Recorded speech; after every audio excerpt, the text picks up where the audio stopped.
All right, everyone. Steve Metrics here of Db8 Sports. Your boy TRIGGS will be here shortly. He's a little bit caught up in traffic today, so he'll be here with us in a little bit. But big divisional round went on over the weekend. Some pretty interesting games, and to me, it kind of shows us that I think we're seeing that some of these teams that have now advanced through the playoffs are almost advancing definitely based on the path and the matchups that they're presented with. But I definitely feel like these teams are going to encounter stronger resistance in this round. Granted, it is the championship round, but I think we're going to see that finally teams that can play both sides of the ball are really going to show up in this round, and it's truly going to make a difference. So I know there was definitely some possible thought that maybe that Texans Ravens game would be a little bit closer, especially with the explosive play of CJ Stroud, how well he's played all season. But the thing that DJ Triggs and myself really talked about last week is that when you take the Texans, you put them in a totally different environment outdoors. And already that's a team that's a little bit depleted on certain receiving points on offense, that it definitely plays a role in how they play. And to be honest, outside of a kickoff return against Baltimore, that game truly really wasn't that close. So I thought it was pretty glaring to see that Baltimore is incredibly good. And it's taken me an entire season to truly digest it, really understand it. Yes, the numbers are there, the metrics are there. They definitely hash out. But again, I am still one to definitely have concern about how Lamar Jackson plays out of the pocket. It is definitely glaring and concerning in its own right. But still seeing how the Baltimore Ravens play as a team and how excellent that defense is and how excellent they are with adding all the pieces they've added, bringing in guys like Jadeveon Clowney and other vets to play that defense and hunker it down is really, really impressive and very, very strong as well. So it is a very unique and different style of football. And I think that is truly what gives the Ravens the success they have, because it's not truly, um, I guess the word is dynamic and I guess overbearing, where we see that traditionally with a lot of other teams when it comes to big wideouts that are positioned outside, power backs, really high octane kind of throws.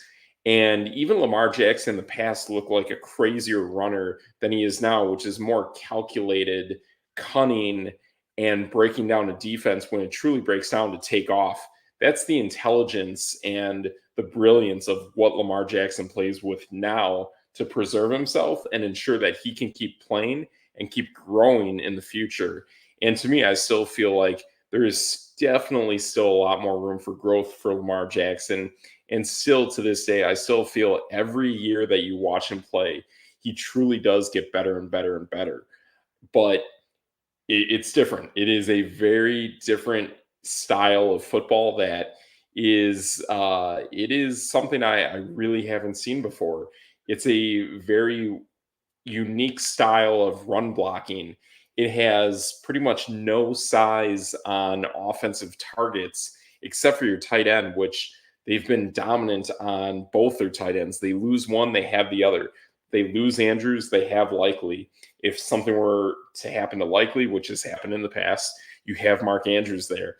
I think the cool thing is, and we might actually get that this week, is that I think this is a team that could truly sport 12 personnel in a way that really makes defenses' heads spin, and truly figuring out where does that 12 personnel match up best against a defense like Kansas City, which we know is either going to bring the house or they're going to do some kind of delayed blitz to try to take Lamar Jackson and position him outside the pocket where he truly does struggle.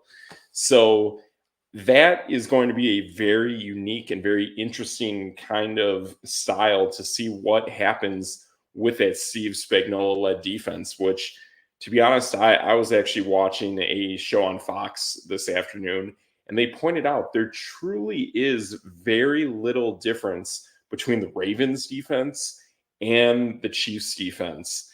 And again, for me, watching Ravens games has been kind of weird. It's very unique. It's a different style of football that again I really can't pinpoint it to anything. But when I watch the Chiefs, and granted, I'm not truly a Chiefs fan, but I understand the Chiefs a whole lot better than I understand the Ravens. And it is very interesting to watch that team and really know that the Kansas City Chiefs, they truly do have their issues on the other side of the ball. The way they play defense is very impressive. The corners are really top notch. And then again, the wave that they bring that pressure with Steve Spagnuolo calling up the blitz more often than not is what truly does really good things for that team and keeps them in any kind of tight game. If they can keep a game tight, that really works in their favor with Mahomes and Kelsey late.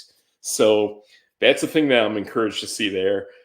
The other thing that I am hoping to see that we would get in this game, if we do get a Ravens team that is at full strength against a Chiefs team that might be at full strength, is do we see Jerick McKinnon in this offense? Because with him in this offense, to me, that really takes Kansas City to a different level. He runs very similar routes to what Travis Kelsey does. And if Jerick McKinnon is in this game, I think it really opens up their options in the short yardage gain and really spreads out the field in a way that makes it incredibly challenging for almost any kind of defense that's out there. So I think you have some really good options there if he's there. But if not, then that does constrain that all their running backs are going to be primarily running backs and not that pass catching ability out of the backfield. CEH is kind of good at it, but Isaiah Pacheco is truly a downhill runner that really makes a difference. But we'll see what happens there and what other elements they can do. But I personally feel that if you saw an offense like the Texans that are pretty darn good, they ran the ball incredibly well. Devin Singletary did a whole lot of damage against the Ravens when they just played this week. Would the Chiefs actually be able? Or sorry, the Ravens actually did that damage against the Texans, and we know how the Chiefs are against the run.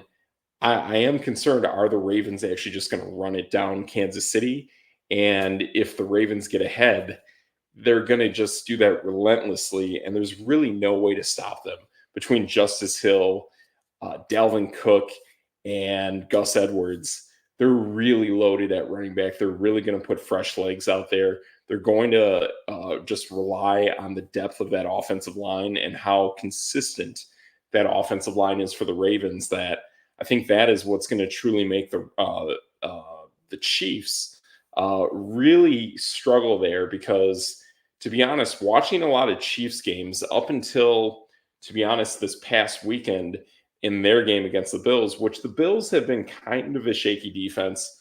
The Dolphins have no defense, to be honest. It really makes me have cause for concern because against teams that really have defenses, I've seen the Chiefs put up one, maybe two touchdowns at most against those teams that are really, really solid on defense. And this is the Ravens. This is a totally different animal. Even the Chiefs defense itself, mano a mano, Mahomes is definitely going to have trouble against his own defense because that's what he practices against every single week. So I think we're going to see a Mahomes, Lamar Jackson kind of square off where it may be tight at first, but just like that Texans game, I think the Ravens are just going to pull ahead at some point. I think there's going to come a play where you might get a turnover or something really happens that sways it, where it makes the field position that much easier for the Ravens. They go up a touchdown, they get a defensive stop, get some more points to go their way, and then down comes the onslaught of the running game. And when that happens, I think this game is totally out of reach. I think the best way to go about this game is actually take the Ravens for the spread. The spread of this game is roughly at 3.5. I think this is a game where they're just going to pull away. Their offense is truly better. The way they use Zay Flowers now, Zay Flowers is really stepping up and understanding what it takes to be a number one wide receiver. His route running, the way he understands his routes, the way they open up themselves downfield. They also have Rashad Bateman. They always got Devin Duvernay. And then again, too, the way Odell Beckham can run his route tree as well really opens up things and really creates matchups for their mismatches for their tight ends. And I think we're going to just see a point where that happens, and that makes things that much more difficult to cover, especially when you have a quarterback like Lamar Jackson, which truly turns things into an 11-on-11 matchup, whereas traditional quarterbacks we see are, pretty much 10-on-11. So that's where I think this game is going to be that much more difficult for Kansas City to really deal with a team like Lamar Jackson at quarterback. So I think that's probably the biggest thing we got going on up here, and we'll see what happens there. So just making a quick little checkup on DJ Triggs to see where he's at here, but he'll be here soon. So yeah, that's kind of the thing that I noticed there. And then when we look on the other side of the conference, the NFC, looking at how that 49ers Packers game came about, I thought that game would be tight. I did think the 49ers would win this game, but to be honest, I thought that game definitely had the ability to have a potential upset in San Francisco, losing to Green Bay if it came down to it, and it almost did. So the main thing we noticed there was San Francisco's secondary is not that great. I know people have talked about that with the Ravens as well, but the main thing is too with these teams is these teams that are definitely the top seeds, their defenses just go at a totally different speed. And I think that's going to be the biggest shakeup for this game, is that the speed of San Francisco on defense is a totally different animal. And the Buccaneers are good, I give them that. But when you take a team that's traditionally used to playing on their playing surface, and you just have a different twitch playing on grass than you do on turf, and same thing vice versa. I think that took away some of the things that Tampa Bay is good at. As odd as it sounds, I just think that playing surface truly plays a part in how things occur. And I think Detroit, just being at home, playing on turf, they have that extra element and that extra burst of speed. It is what it is, but taking Detroit, putting them outdoors, cross country, in the elements against a team like the 49ers, who are really, really good at playing outdoors, I think this is going to be a really different kind of matchup that we're going to see out of the Lions. And I have been one of those fantasy owners to own Jared Goff this season, and I can tell you there are plenty of games where he actually puts up duds. And I think this week is going to be one of those games. I know there's no Deebo Samuel, but I think there's just going to be a certain element to this game that we're going to see where San Francisco is just going to run away with it. That defense is just going to be absolutely smothering. And unlike the Chiefs-Ravens game, I mean, I truly think that game has the potential to truly be close. Maybe a Ravens pull away with that game. But in this 49ers-Lions game, I just don't think it's going to be close at all. I think the Lions are a team that actually had their matchup where they actually played very well against the Rams, who had no defense, played well against the Buccaneers, who, again, were a team I liked. I think they could have made a few blitz pickups against that defense that I think really changed the outcome of that game. I think if Mike Evans catches and doesn't drop a few of those passes, despite having a really good game himself, that the Tampa Bay Buccaneers, to me, really could have won that game. I thought there were some weird decisions made, some weird coaching decisions made by Todd Bowles, where it's like he just didn't really understand the moment of the game and how to utilize timeouts. Some really weird things going on from the Buccaneers side, but it is what it is. I think Detroit has definitely fallen into the groove of having really nice matchups, but they're about to run into the buzzsaw that is the San Francisco 49ers. Just like I see the same thing going on with the Chiefs against the Ravens. I think it's just too much of a matchup for them to go to deal with. So we'll see. We'll see what happens here. And how about this? Our guy James definitely chiming in that your boy DJ Triggs is interviewing for the Bucks coaching job, and that totally makes sense. And what do you know? There he is. What's happening? Oh man, kids being kids. It's nuts. It's nuts. It is. James said you were interviewing for the Bucks coaching job. That that would have been a much more pleasant night than the children that I coach. Oh, okay. Yeah, that's fair. And I actually heard on Fox today. They say being a head coach in the NBA is the worst, best job you could possibly have. So Yeah, I could see that. I mean, think about the Bucks, right? Mike Budenholzer won a NBA championship and was one of the best teams in the NBA for like 5 years in a row yep, and got fired. yep, Uh, Look at Griffin here. He was the number two team in the NBA. If you would think and talk to all the talking heads 2 months ago, they said, "Oh, well, the Bucks are the number two offense in the NBA. Well, their defense is pretty bad. If they can get it to a top 20 defense, then they'll be NBA champions." Well, they were 19th last time I checked, yeah, and that was like a couple of days ago. So yeah, I yeah. and their best one of their best defensive players just came back, so like he still gets fired. Yeah. Yeah, it's pretty wild. I mean, the only comparison I have for this, and I've never seen this happen really in the NBA, is to me it feels like the Bucks are becoming like the NBA version of the NFL Philadelphia Eagles, where they run through coaches whether they're winning or not. They have no fear of moving on from multiple coaches, and I mean the day is coming on Nick Sirianni, but I definitely feel like the Bucks are much more aggressive on being able to say, "Hey, things aren't working here. Let's keep moving."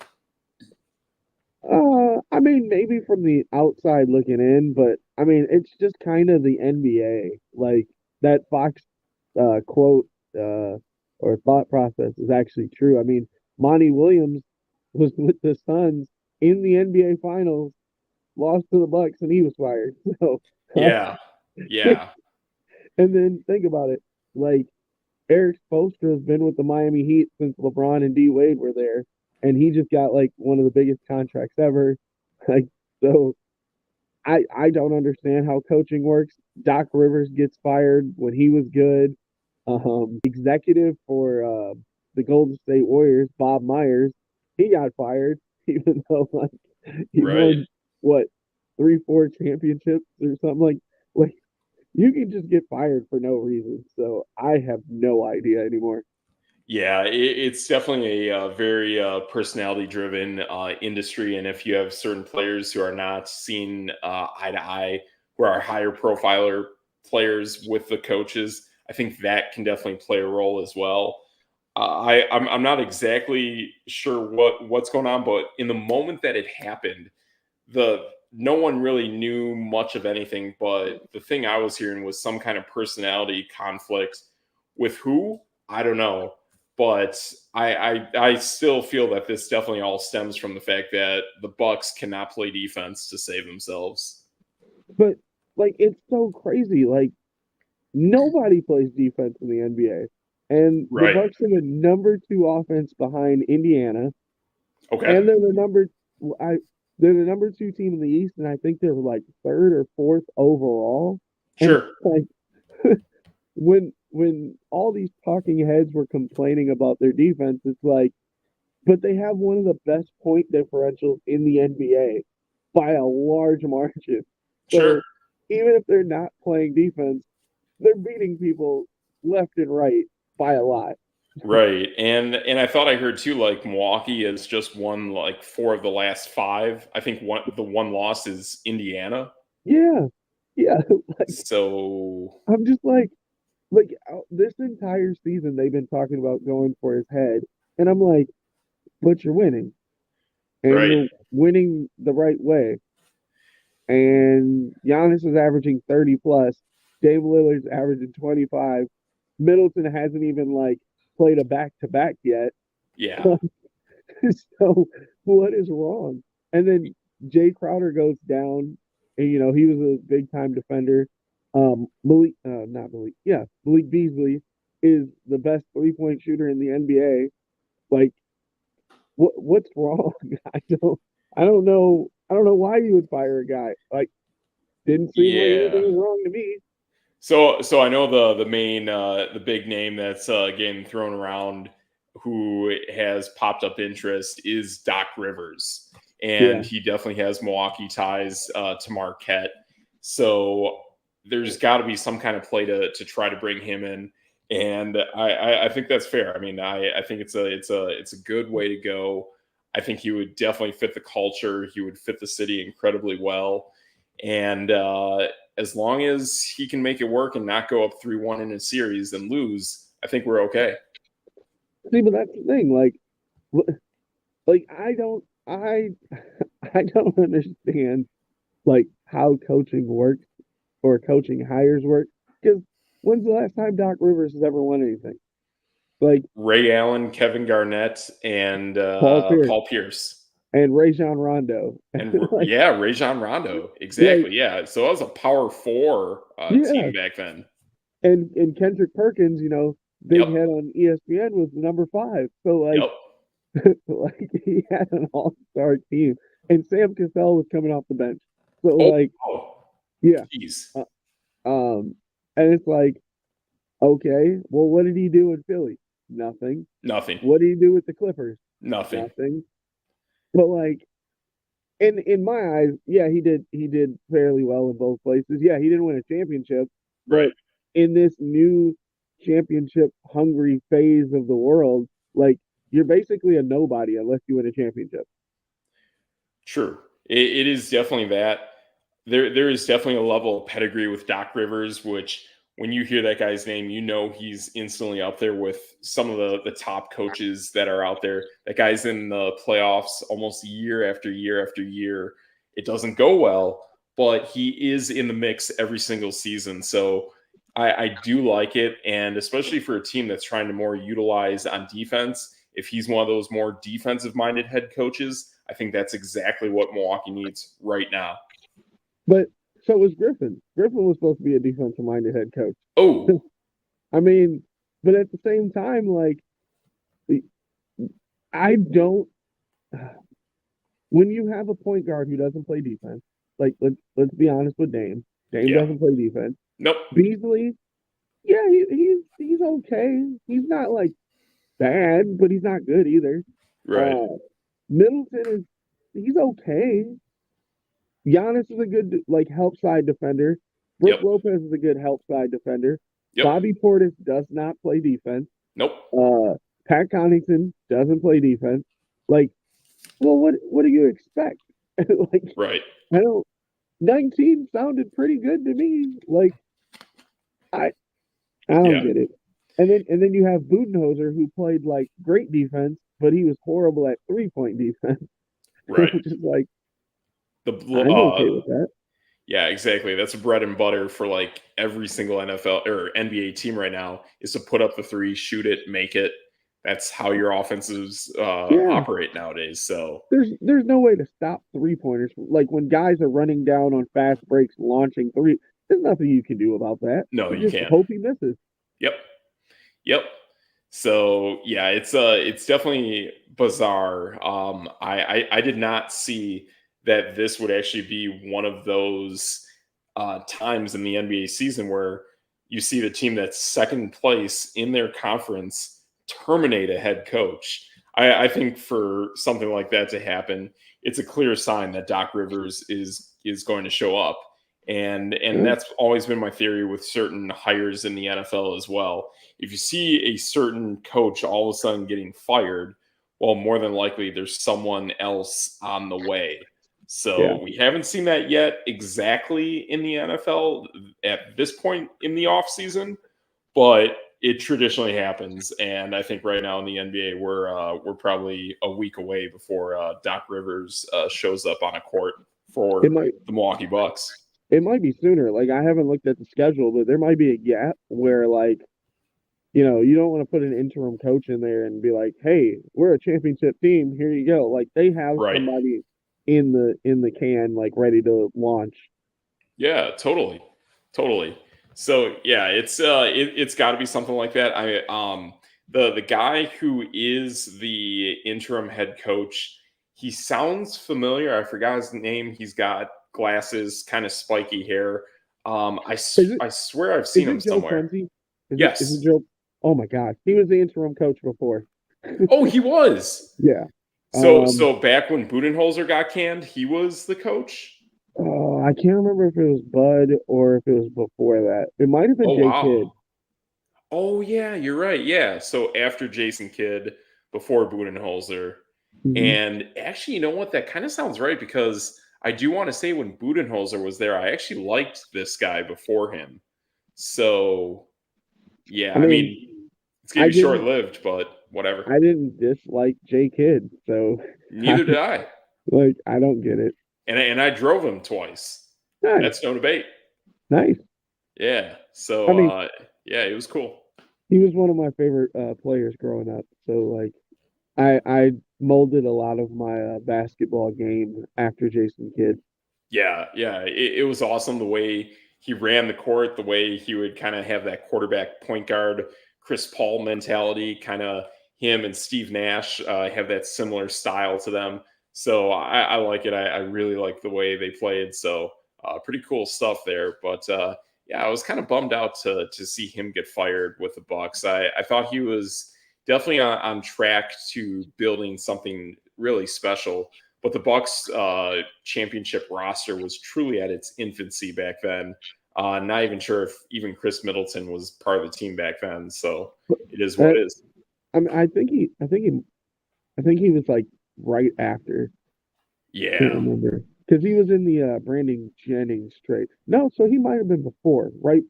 I think Middleton just had gotten there when gotcha, Kidd got there because gotcha. I don't think Giannis played with Brandon Jennings. No, no, he did not play with Brandon Jennings. I do not remember that. I thought there was maybe a time where like Jennings came back for a little bit, but He he um, did he yeah, did he played on the yeah. G League team for a little bit. Oh, okay, gotcha, gotcha. So yeah, we had that going on, but other than that, it was pretty much Giannis by himself until Middleton showed up, and He, then the Lopez brothers. So yeah, it kind of fell into place with him. you know what's crazy? I actually just brought that up to my kids today at practice. I brought up Giannis because they were talking about positions and stuff, and I just point at two kids. I'm like, "What's the difference between you two?" Like size, weight, skill, and they're like, I don't know. I think we're about the same." I'm like, "Yeah." So then, how do you have positions if you're the same players? You're all like the Exactly. same height. I mean, they're sixth graders. They're like, there's one kid that's super short, one kid that's super tall, and I'm like, that's it. Everybody else is the same. Yep. Um, but I brought up Giannis, and I was like, at one point, Giannis ran point guard, and they're like, "What?" I was like, "Yeah, I don't think you guys are old enough for that because it was probably 5, 6, 7 years ago, Oh yeah. and you were like kindergartners." Like, Exactly. yeah, Giannis at 6'9" ran point guard. Yep. Yeah, he was pretty much the only guy we had at the point in time. So We kind of had to make that happen. I want to say there was a really tall guy we had who was more of a dedicated center. So we were able to get away with who? John Henson. Gotcha. Yep. Hated that guy. Yeah. It just was what it was. But that with that happening, you had to get someone who was getting more involved with the offense, plus someone who's developing. So getting him to really see the court and read it and learn and progress. That's why they did it, and it definitely worked. So I like it. That's exactly why Jason Kidd shouldn't have been fired. Yep. Like he and Giannis has said this himself. Like he helped mold Giannis into a star by Exactly. making him run point guard and Yep. like actually handling the ball and not just being some big time power forward down in the paint. Right. And plus, back in my driving days, he was the one who actually brought in Kevin Garnett to Yep. train Giannis for a little bit. And I drove Kevin Garnett as well.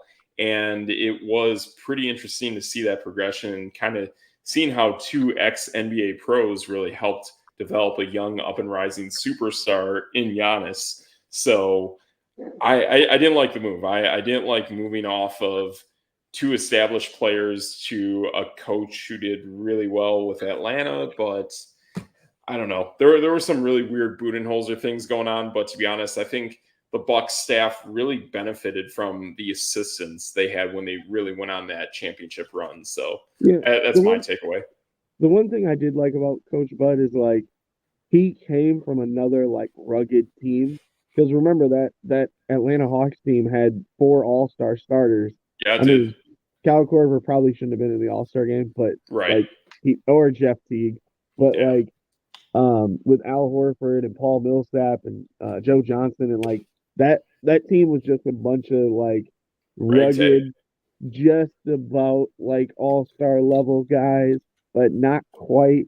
And like Coach Bud made them a number 1 seed. They got bounced, but Yeah. like that's kind of how I felt about the Bucks, where it's like you have like Drew Holiday's been all over the place. Yeah, And yes. I remember when the trade happened, I was so excited. I'm like, man, we have a better version of Drew Bledsoe or of Eric Bledsoe. Yes. And like he can score when he needs to. Yep. And so I remember everyone was bashing Drew Holiday like no other. Oh, he's Really? older. He's this. Oh, if he was so good, why is he getting traded? I'm like, Boy, I was dude, hearing the opposite. oh, like I remember like the group of people that I talked about basketball with at the time, like Yeah. hated the deal. Like they're Oh, just like, oh, he's the same as Eric Bledsoe. What's the point? And I'm like, Drew Holiday's the man. yeah, he Um, is. and like I'm not a big Middleton fan by any means, Right. but like it was one of those things where Coach Bud brought 3 guys together, plus Brooke Lopez. Remember, Brooke Yep. Lopez was kind of on the out. Like his style of basketball was done. Him being a 20-point low post Brooklyn net, like all-star. Um, and he changed his complete game to being a 3-point shooter. And like I'm sure Coach Bud had a little bit of something with that. And like, yeah, I don't know. It was just one of those things where like Bobby Portis, he punched Mirotic for the Bulls and like broke his jaw and was Yeah. suspended. Yeah. That was another guy where people were like, oh, Bobby Portis, this guy. I'm like, I know he can score. Like he doesn't do much else, but he can score. Right. Exactly. And he's kind of like that pseudo Giannis when Giannis has to take a break or is in foul trouble. So you need guys like that. You need guys who can doppelgang for a certain player when they're not in the on the court. So Yeah. I think that actually worked out really, really well for him. Um, it kind of reminds me too, like when you bring up this, what if Milwaukee, instead of making the trade they did for Grayson Allen and Drew Holiday for Dame Lillard, what if they did Middleton, Brooke Lopez, and picks for Dame Lillard? Do you think they That would have taken that? that is what I was hoping. It was like every time I drew up a trade, I'm sure I have them like saved somewhere, screenshotted. Yep. Every time I drew up a trade, I think I did a video on this, didn't Yes, a while back, I? Yeah. absolutely. I always had Middleton in it, not Drew Holiday. And Yes. like Middleton, I don't like saying this about people's money, but he doesn't deserve a max contract. He's not a Right. max contract player. No, that's true. Um, when he made the All-Star game, I felt like it was just like, oh, the Bucks are really, really good. Let's put him in the All-Star game. Exactly. Yeah, and that's the other thing too that I look at that with this is if the Bucks would have been able to make that trade and keep Grayson Allen and keep Drew Holiday, to me it shows that Grayson Allen is more of one of those younger talents that even though the Bucks didn't draft, he definitely got better with his overall gameplay with us than he did when he came over from Memphis. He still had Mm-hmm. that rawness from Duke, and he was doing okay with Memphis Grizzlies. But when he came to Milwaukee, it felt like he was able to actually take contested 3-point shots and make them. It took him a little bit to develop, but you could really see Grayson Allen develop, and even his defensive game got better as well. I just thought it was a massive loss considering that from the championship run, Milwaukee Bucks to a few years earlier to where we are now, you have virtually zero young players that have developed. Well, Yeah. maybe Marshawn Beauchamp is coming along, but he's about the only one we can say that's been drafted who's developing. And you look Yeah. at Golden State, and they tend to do it almost every other season. Right. And like I don't know how much you're following Suns basketball, but Grayson Allen has been like their number two guy for a while. Oh, Um that's a bummer. no, he was doing really well. I had him on one of my fantasy teams, so I got to pay Nice. attention because Bradley Beal was out for a while, Devin Booker was out for a while. So it Yep. was like KD and Grayson Allen just like lighting people up. Nice. I like that. Yeah, that's cool. That's good stuff. So yeah, I mean that's kind of my feeling there is that I think now, especially with Phoenix, I think we're seeing probably the best of Grayson Allen's career right now, and I liked it. I liked having him here with the Bucks, and to me, he kind of almost seemed like this anti-villain kind of a player because he was definitely the villain when he was with Duke against us with Wisconsin in the Final Four. But to see him come back to the Bucks and play really, really well was pretty cool. So I like seeing that reverse role He, with him, and it was cool. he's just one of those guys because he did a couple dirty things, Oh yeah, here or there. against Uh, Chicago. I I don't know if that one was completely dirty, but Yeah, I've argued that video a bunch. it was Um, sketch. it was a little sketch, but Chicago's a little sketch. That's true. Um, like Alex Caruso kind of plays the Grayson Allen for Chicago, and he did it for LA too. Um, Yeah. I like uh, Alex. He's a fun player. yeah, I guess. Yeah. I don't even remember So what I was going to say about Grayson Allen anymore. That yeah, that but you need a guy like that. Like Bobby Portis is kind of that guy, like the right. enforcer on the team. But Yeah. like you need pesky guards that just annoy the crap out of you. Yep. Like and Grayson Allen's got that's what I was gonna say. He's one of those people that's got a face that you just want to punch him. It's like and Yeah. then he goes A little down bit. and hits a three in your face, and you're like, oh my gosh, now I want to punch him because he's good. Exactly. Yeah, he is totally one of those guys. But yeah, he did great stuff for us, and I like. I mean, especially with us in Milwaukee, seeing any kind of player that can emulate Dwayne Wade is pretty cool. And I really felt like Grayson Allen was beginning to emulate Dwayne Wade. So I really didn't like seeing him go. See, this is the way I think about it, right? So like you have like pesky, like annoying guys, right? You have like your Drew Holidays, your Grayson Allens, your Bobby Portis's, stuff like that. Like, but then when you're on the other side, like you're not gonna walk up to Bobby Portis and punch him. You're gonna be like, oh, all right, that's Bobby Portis. I'm good. Yeah. Like Hmm. Grayson Allen, every person in the front row is like, I think I can take that guy. Like, Yeah. so it's okay to be mad at Grayson Allen. It's not okay to Right. be mad at Bobby or Bobby Portis. Yeah, exactly. It is definitely that kind of player. So yeah, it's just it's tough losing that much of defense, and I think that is why Milwaukee, even as a 2 seed right now, realizes – when they get to the postseason, they're going to get smoked if they don't figure this out on defense.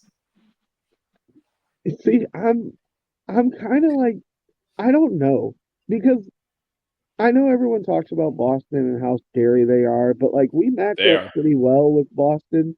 So like, and especially if like by that point, because we're talking, 3-4 months from now, Yeah. Middleton will be in shape and ready to play. So like, I don't like, okay, Beasley and Derek White, right? Yep. Beasley's a way better shooter, way better offensively. Derek White's a better defender. Drew Right. Holiday's a great defender. James a great offensive player. Like, Right. I don't see Drew Holiday going for 40. No. James can go for 40 any day of the week. Yep. Like Jaylen Brown and Chris Middleton are kind of the same guy to me. Tatum and Giannis are like, okay, like they do it different ways, but they can both give you 40, 50. They're superstars. Right. Brook Lopez and Porzingis might have the edge offensively, but Brook Lopez has it defensively. And yeah. And then you got like Bobby Portis and Al Horford. Like, to me, they're kind of the same team. Like Philly, they don't have enough offensive firepower. Can't talk. Philly doesn't have enough offensive firepower. Like New York, nah, I guess. Miami, I mean, No. half of their team has been hurt all season. Yeah. Like you kind of go through the line, like Atlanta or somebody like that. No, like I don't really feel. I don't feel overly confident, but I don't feel like anyone can really beat us either. That I don't know. I think Indiana's got a cause.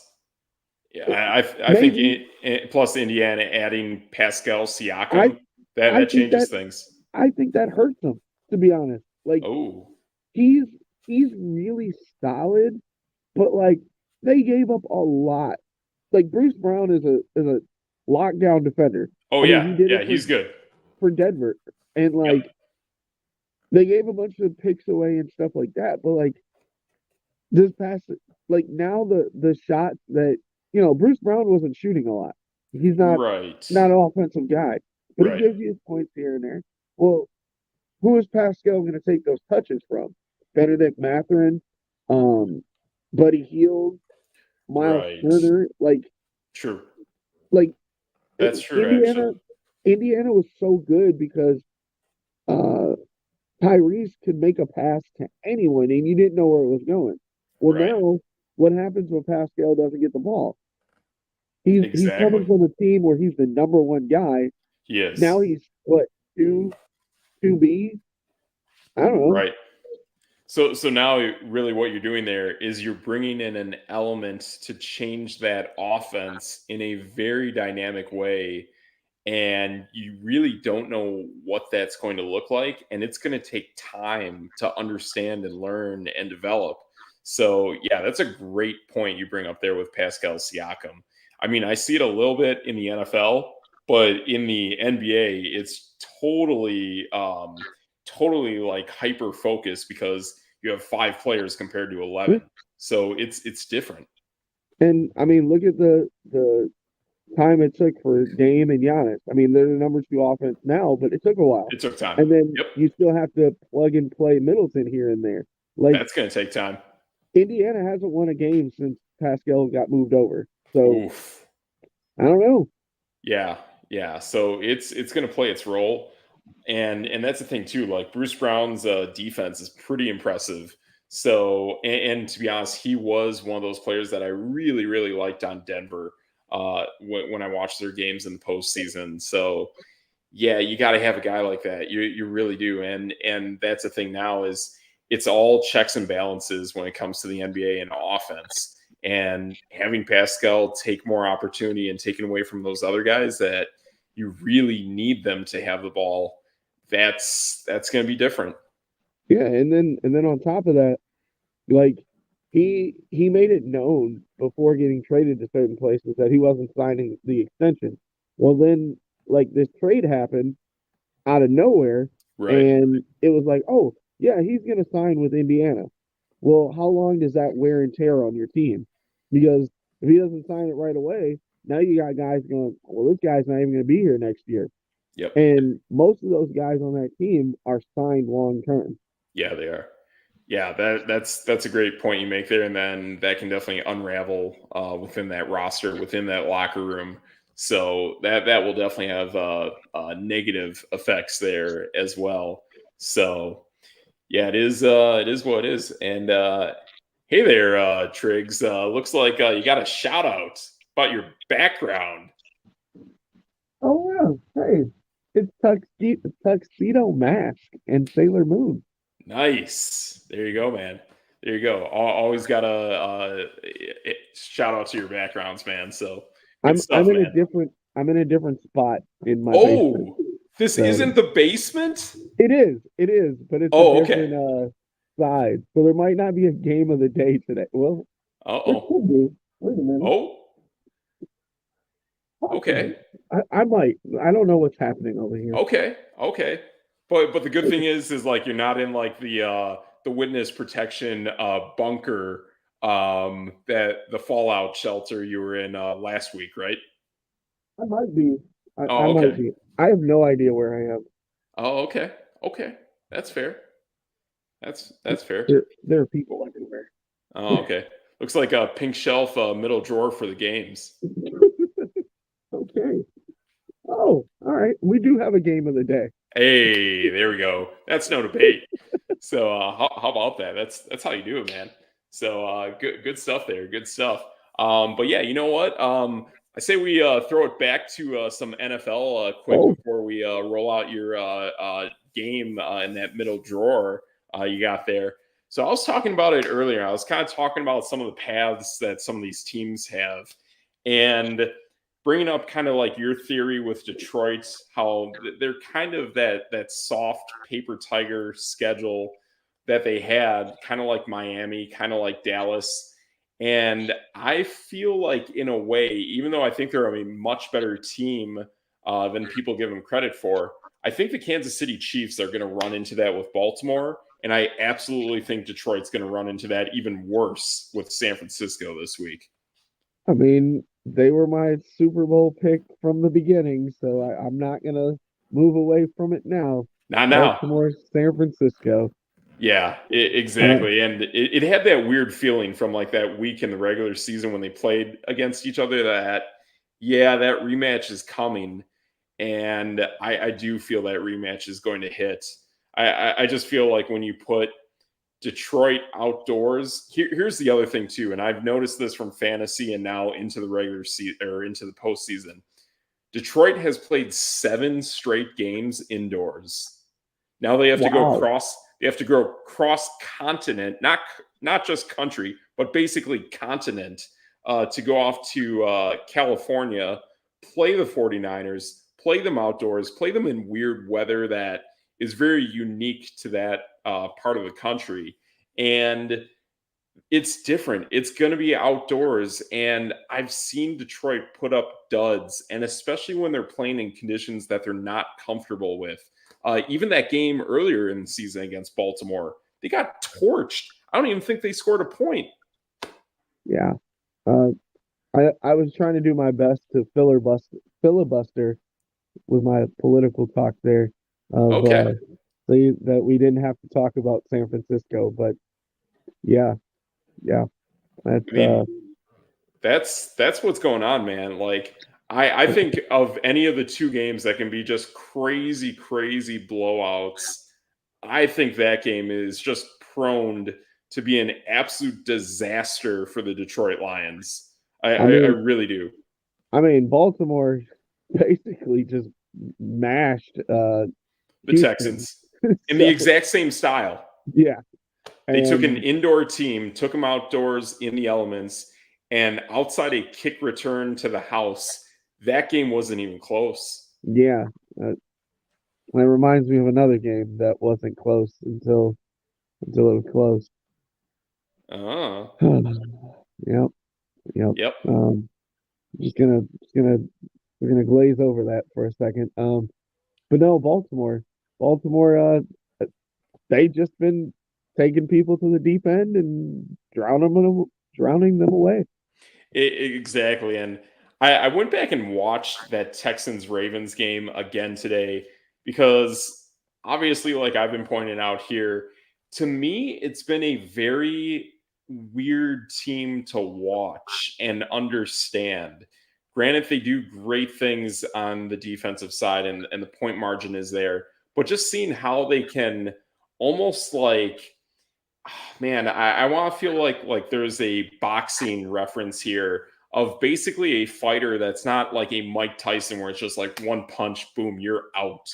It's more of like one of those guys who kind of like nickels and dimes you. I know it's like the Mark Wahlberg fighter that he portrayed in a certain movie within the last decade.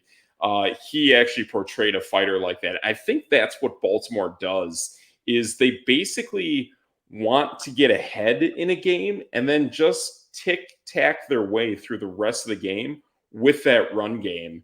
And it's a very challenging black and blue cold weather style of football to play against. That sounds like Floyd Mayweather.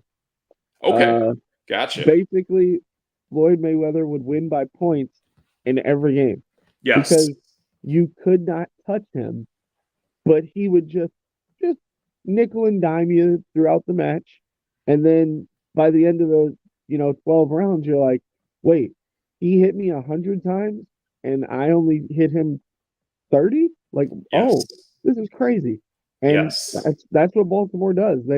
They do something that defense gets on top of you. Lamar goes and scores a touchdown or two, and then you're Yep. like, wait, we're down 14-0. Okay, well now we got to throw. Okay, now we're down 21-3. Okay, what do we do now? Now, yeah. Now, and you're up the creek, and not only that, like all three of their running backs are going to have fresh legs. Justice Hill, Gus Edwards, and Dalvin Cook. Like Yeah, they all looked good against the Texans, and I see it happening again. And to me too, like it really points out things. And I know the guys had fumble issues, but to me, if you have Dalvin Cook and you're letting go of Melvin Gordon, you really got a running back crew, man. Like that is a crew of guys who are gonna get it done. So I thought right there when I heard that I'm like, oh man, that run game for Baltimore, it's even better than what I thought. okay. Now my feelings are hurt. Let me just say this and get this off of my chest here, Mr. Metrics. Yes. If the Packers would have just ran the ball in the second half, we wouldn't even be talking about this game right now. Yeah, and there's multiple things too. I mean, even the Anders Carlson field No, goal miss, no. but you probably don't even have to go that far. I don't even have to go that far. Literally, Gotcha. Aaron Jones was like 10 for 50 at halftime, and Oh, he was dicing them up. And then oof. all of a sudden, oh, guess what? We're just not going to run the ball. Then he gets one carry, takes it 50 yards, gets over 100 yards, which, by the way, the first running back to do that against San Francisco in literally like a year. Why aren't we running the football? Yeah. And Yeah, then exactly. we throw interceptions. Well, guess what? If we were running the football, that wouldn't have happened. Exactly. Yeah, that is spot on, man. That's no debate right there. So So then we talk about a team like Baltimore who literally goes, hey, we have an old number one receiver in Odell Beckham. We have Zay Flowers over here who sometimes shows up, sometimes he doesn't. Mark Andrews is hurt. So we have Isaiah Likely out there. Guess what? We will run the football down your throat. And until you can stop us, oh, guess what? If we don't run the football with running backs, we'll just let Lamar run all over you. And then you'll get tired. And then he will throw the football on you. Play action yes, passes down the deep center if Mark Andrews is back by any chance. Down yes. the center with likely these fast guy or not even fast guys with just pure hands on the They're just running outside. routes. Yeah, Yeah. just running routes. And then there's literally nothing you can do because they run the football down your throat and you can't stop them. Yeah, it's a very interesting style of play. It's not like crazy Mike McDaniels and the Miami Dolphins, and it's not truly exotic like San Francisco. No, It's somewhere in like the middle where there is some deception, but in a way too, like it almost reminds me of like Wisconsin Badger games that Oh are yeah, instant classics where you basically take your whole line and you create almost like a wave that goes in a certain direction that the defense isn't truly expecting. And that wave of players and that mass of humanity will carry you somewhere between 4 to like 8 yards a carry. and they just maul you. They Yes. literally just maul you, and Yep. then you have to collide with a bowling ball like Gus Edwards or Dalvin Cook, and you're like, Yep. oh, guess what? This super fast athletic quarterback is now going to run past us now that we're all sore and beat up because Yep. bowling balls have been hitting us all day. Yep, exactly. Like you have that style going on, and the beauty too is when I watch Lamar Jackson play too, like his running of deciding to take off is brilliant now. It's Yeah. incredibly smart. He basically makes all of his progressions, and when he sees everyone covered and he knows he has space, that's when he goes. Yep. And that's unstoppable. It's different than like seeing a Mahomes or a Joe Burrow take off. Lamar Jackson taking off is like it's like a fire from a cannon, and he knows he just can't be stopped.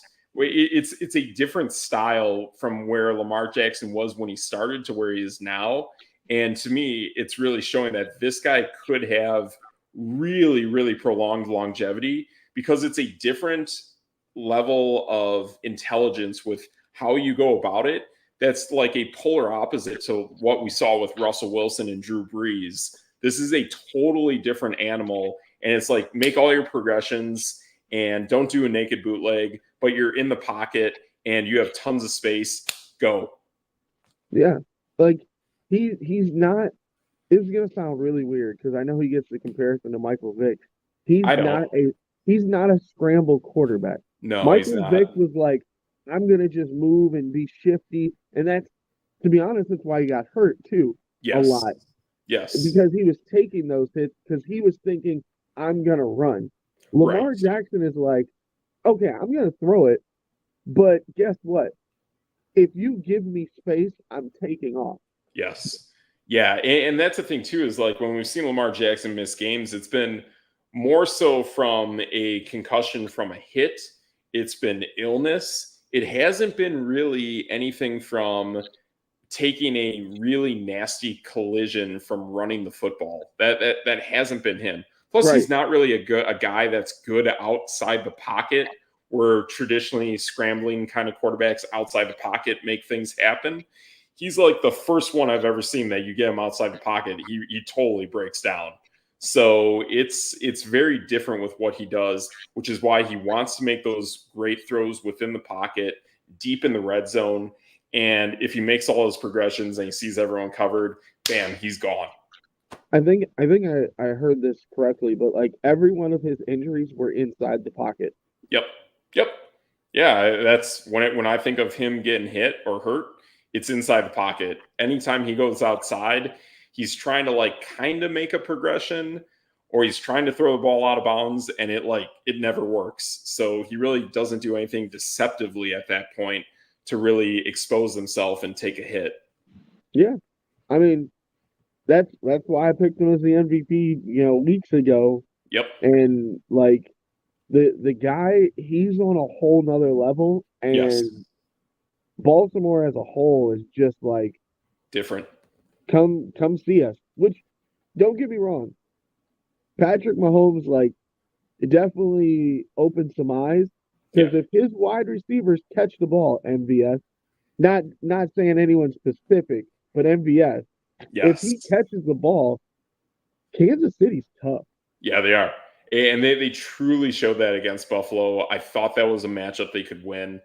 And it was the way it kind of was going to play out to be. But MVS made some great catches. He really showed that that combination of his size and speed can actually pay off when he makes a catch, and it did. But we'll see how that goes against Baltimore. I think it's going to be tougher coverage. I just think ultimately Baltimore is a much better defense than Buffalo. So I think this really starts to become a test of we're up against a team that can play great defense and great offense. And I think Kansas City has yet to see that this postseason. Yeah.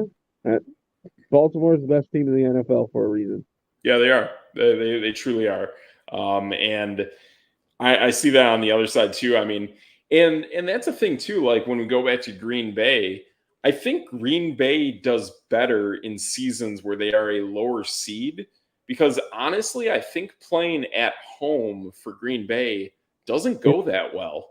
It's not good. Think They, about it. Like when you have no run game for such a long time, yeah, Aaron, look at Aaron Rodgers. His run game was bad for so long. yeah, Like, I mean, Brett Favre. Yeah, we talk about Dorsey Levens and Amon Green and stuff. Like, Amon Green was pretty good. He was pretty solid. But Brett Favre had some really bad running backs. Edgar Bennett, like Sam Congato at one point. Like, right, no, just some really bad running backs. right. And like when you don't run the football in cold weather, there's nothing you can do. No, I think it greatly benefits Green Bay to go play on the road, maybe have one game at home or something early in the playoffs. But other than that, go play away from Green Bay in warm weather climates. And in the NFC, ironically, you can make that happen. Yeah. In the AFC, you can't. You have No. to go through cold weather.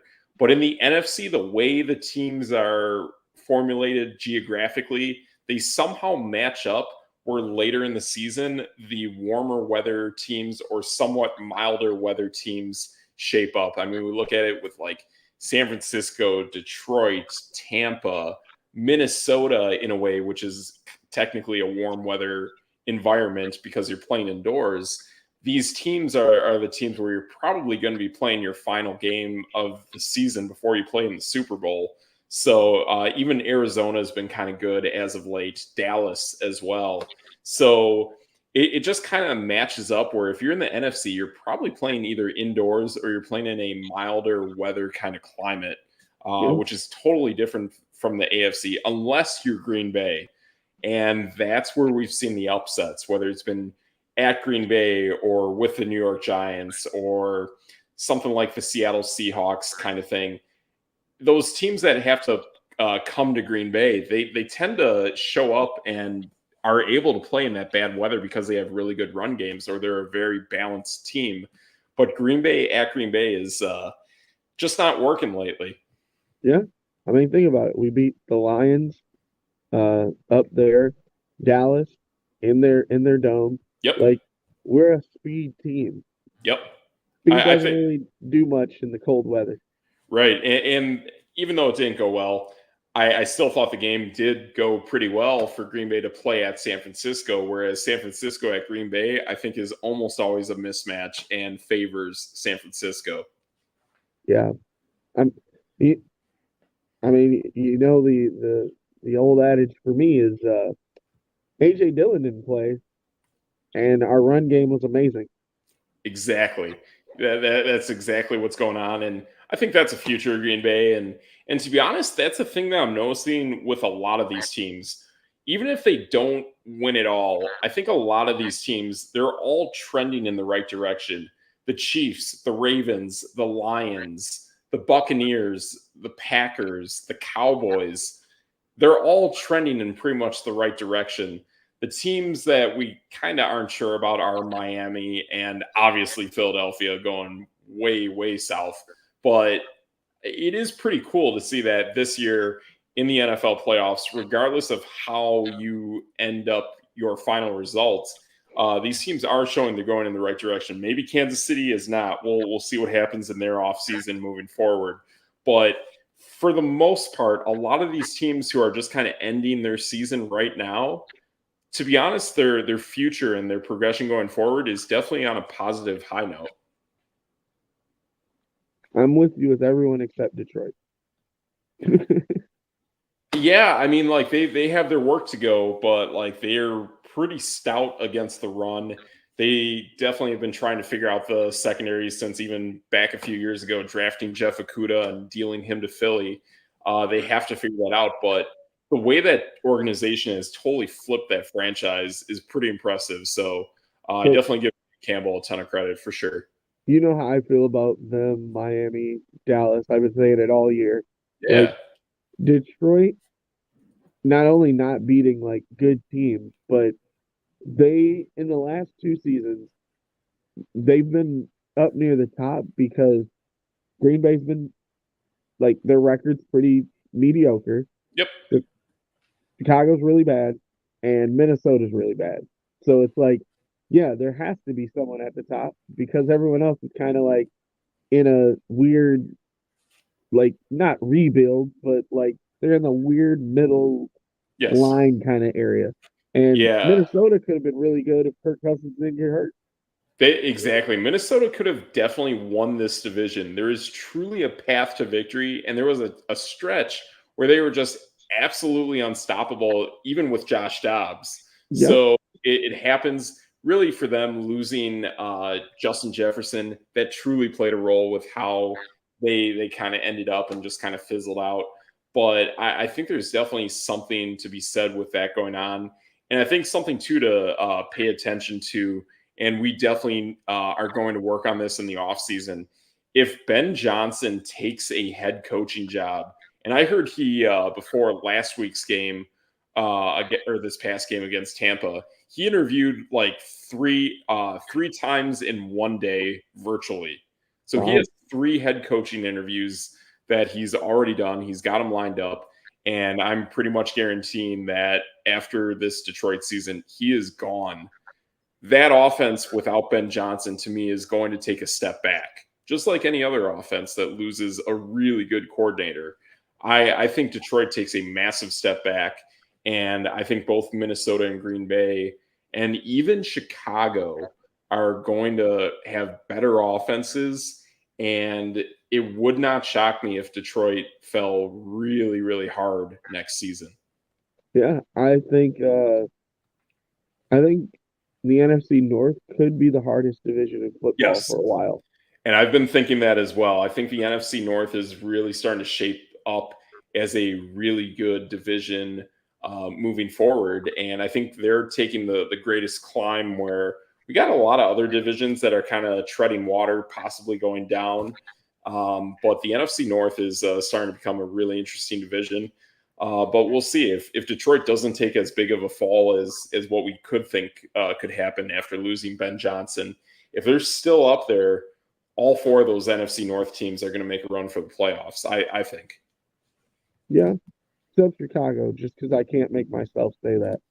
I think they can because if they really add things up on offense, they already have a really good defense. That's the wild card in this. They got a lot of cash. They got things to spend.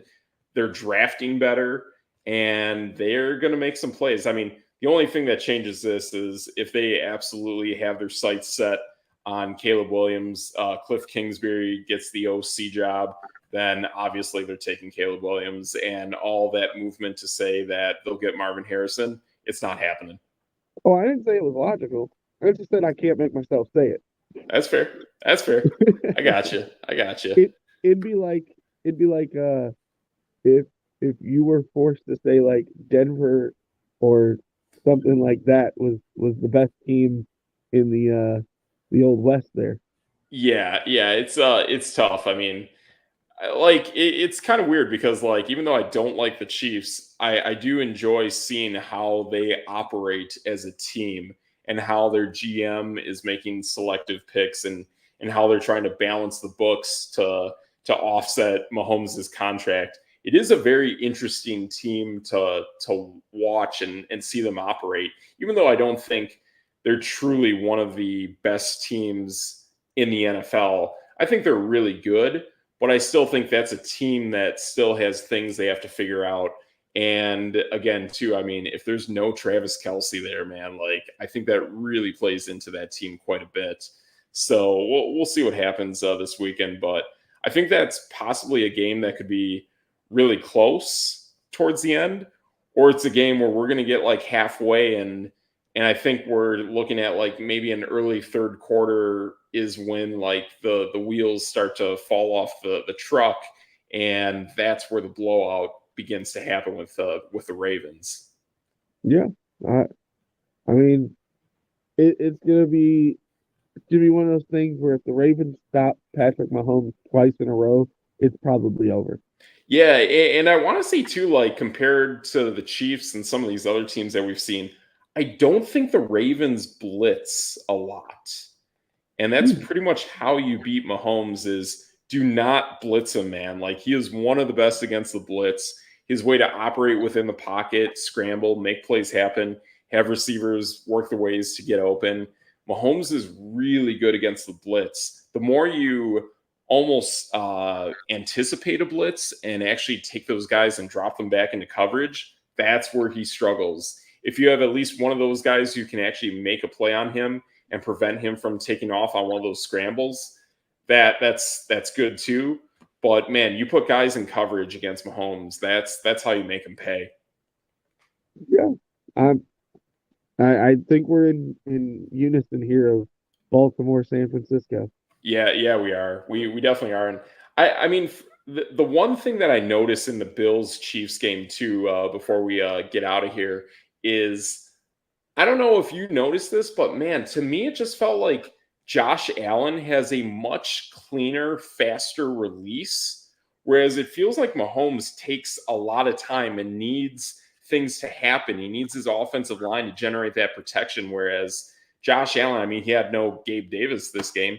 He basically just rockets and fires and shoot, he even runs 7 yards upfield and throws a pass backwards kind of thing. Like, it's that kind of anticipation that I like Josh Allen a lot. And I think that's the thing where I look at it, I'm like, this guy's on a totally different planet. Mahomes is playing well. I give him credit, but Josh Allen, CJ Stroud, Jordan Love, Brock Purdy, like they play great for the most part. And I just feel like there's something wonky with Mahomes's delivery, and I just think the Ravens are going to just eat them alive when it comes to that. I mean, like it could be the trust factor too, because I Sure. mean, when you can't trust your wide receivers to catch the football, sometimes there's going to be that hitch in your step where you're like, Yep. oh man, I have to throw it because he's open, but I don't want to. Yeah. Yeah, that's totally the case. I totally get it. Makes a ton of sense. Yeah, I'm totally with you on that. So I guess we're at that point. What is that game that you have in your middle drawer pink shelf? Let's see. Bum, bum, bum. Oh, oh, all right. We're gonna go. We're gonna go with FNAF. What? Five Five Nights at Freddy's. Oh, it is Five Nights at Freddy's. Okay, I was looking at that. I'm like, oh, is that Five Nights at Freddy's? Sure enough, it It, is. it is FNAF. Okay, there you go, man. That's how you do, man. So is That's a that? solid movie. Solid movie. Oh, okay, gotcha. Cool. Yeah. I was right. I saw that movie coming out the other day. So that video game is that a that's for like a PC, right? No, this one is a PS4. Oh, okay, Yep. gotcha. We do have PC and I think Xbox. I think. Okay, gotcha. Okay, cool. Good stuff, man. So we got that. My belts of the day. Went purple because I knew we were talking about the Ravens, so I wanted to definitely give a shout out there. I went with the Joker. Oh, Haven't had this belt too often, but yeah, I had to go with the Joker. I even think there's a thing with him with a pistol that says "bang" on it or something like that. But really cool belt. I had to get it when I saw it, so had to bust out the Joker belts. And I know we got that sequel Joker movie in the works with Joaquin Phoenix and Lady Gaga coming out in the future. So oh we'll see wow. what happens there. I did see the throwback Vince Carter Raptors hat. I was like, ooh, Oh yeah, nice. yeah, exactly. I love the throwback Vince Carter Raptors logo. Whenever I think of the Raptors, that's always what I think. That, and to me, that's like the coolest NBA jersey that you can see at a store is always the Vince Carter uh, Toronto Raptors jersey. It's just the best. So I like it, man. It's pretty cool. Yeah. So I think we got everything for a pretty good show tonight. Same thing as always, guys. Next week we'll be back Tuesday night. That's our new night that we're going once a week, 7:00 Central here on Twitter, YouTube, and Facebook. So those are the three platforms we're going on live. We're going to be working on building our podcast platform in the future. So that's where you can reach us. So and yeah, don't forget, we'll do a preview of the Pro Bowl. No, oh, nobody wants that. yeah. I feel like, oh, true, dodgeball. Yeah, they do something with dodgeball. I always feel like we're gonna see that. We're gonna see like all this hype, and then someone's gonna tear their ACL in the middle of the Pro Bowl. It's gonna be horrendous. Oh no. Oh yeah, that's gonna happen one day. So yeah, there will not be Pro Bowl coverage or breakdowns here at No Debate Sports. But we will look at things for fantasy. We always do that. So for myself, Steve Metrics, yo boy, DJ TRIGGS, and we are No Debate Sports, and that's No Debate.